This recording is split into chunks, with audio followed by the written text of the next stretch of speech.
Hey, you guys, my name is Dr. Cheryl Meyer, and I help people navigate through their spiritual awakening. And all of life is a spiritual awakening. I'm here on the island of Patmos in Greece. It's where St. John got the Book of Revelation downloaded. I made a lot of videos, but I haven't put them up yet of the island and the places we visited. But today, I just got this inspiration, let's call it.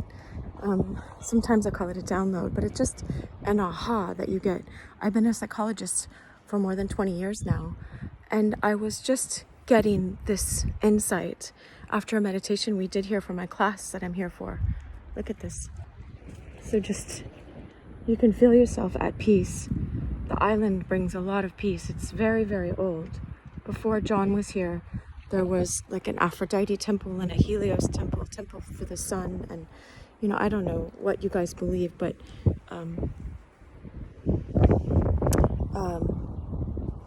just if you think of Christ's words, no matter what your religion, Christ said to love your enemies and pray for those who persecute you. And so I was getting this insight where, here, let me get away from the class so they can have their own inspiration. Is that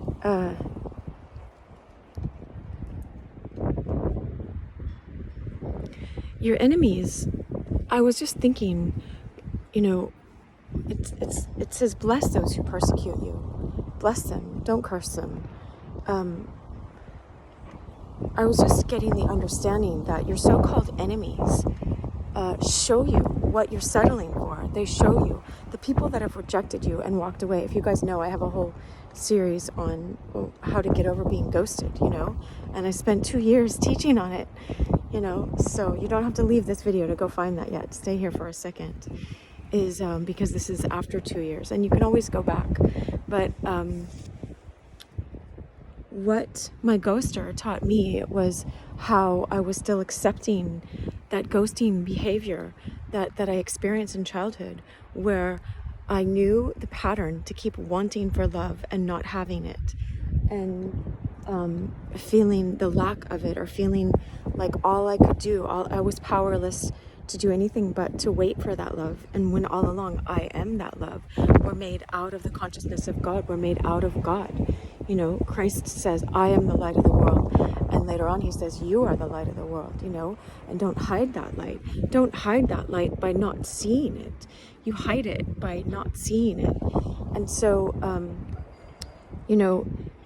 if someone was full of shame, let's say our parents, and they shamed you, and you kept feeling like darkness, and like there was no light in you, and you kept believing their lie, then you need a transformation of your mind.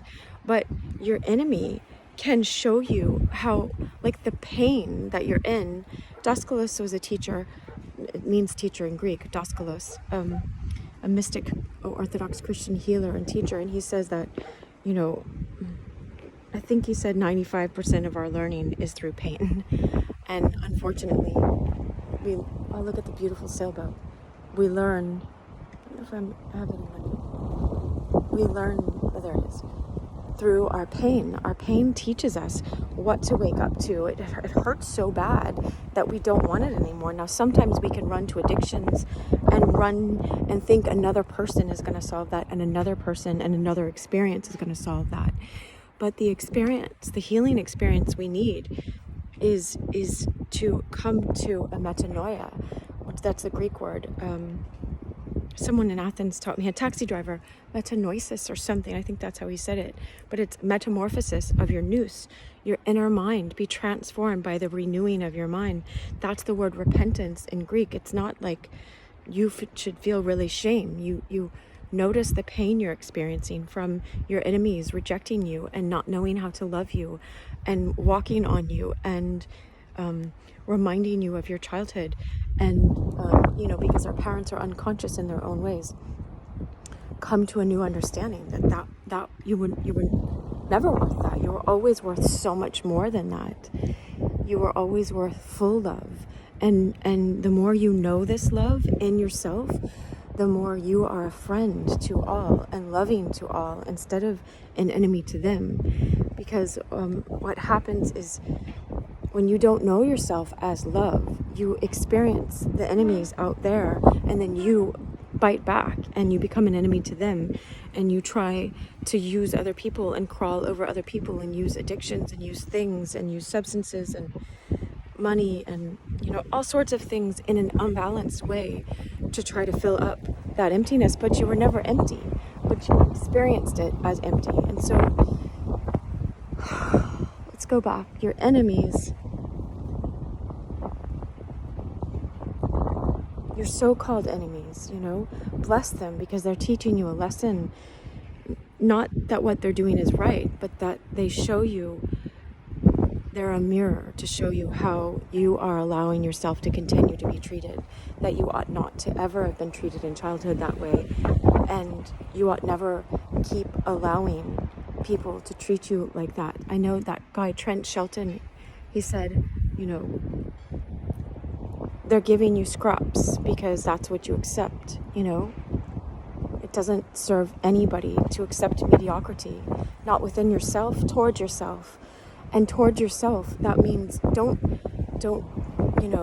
tell stories and punish yourself. And today is a new day. Today is a new day. You can learn what it means to be committed to treating yourself with respect and dignity. In the Proverbs, it's in Proverbs 31, it says, she is clothed with strength and dignity, and she laughs when she looks at the future. It's like learning. Our souls are like a woman, so all men and women can take this. Learn how to let yourself be clothed with this new mind, this mind of God consciousness of divine love that you are. Allow yourself to be this. Allow yourself to see that all of those who rejected you, they're revealing to you how you were willing to be, how you were willing to treat yourself, and you ought not to treat yourself that way. And it's not about waiting for them anymore. It's not about we're little kinder. We're not little children anymore waiting for our parents to change. You get to be the change you wish to see in this world. Be a loving friend. I saw I have a journal, and at the top they have some verses and stuff, and it said, I think it was either Proverbs 17:17. I remember it was 17:17 or Psalms, but it says a friend loves at all times.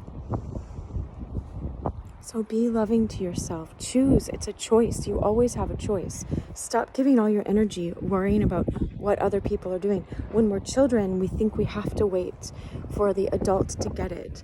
But start learning how to renew your mind and keep that renewed mind. Be this new creation where you love at all times. You treat yourself like you would your best friend. And someone asked me the other day, someone was asking me, Cheryl, what are your boundaries? What are your boundaries, And I didn't get to finish that conversation yet, but I can give it to you guys, to all of us, is what are my boundaries? Is what would you wish? What's the highest and best that you would wish someone to do to you? Christ taught us this himself. It's a universal law. It's a universal rule.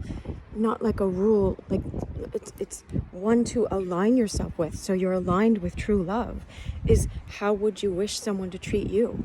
If you don't want someone to treat you like an object and walk away from you and step on you and not communicate with you and just ignore you and not give you closure or whatever, then if you don't want that, then don't be that. Don't be that, because you perpetuate that. When you act in those kinds of ways, that's the kind of ways you invite into your own life. So don't do that, if you want to be aligned with love.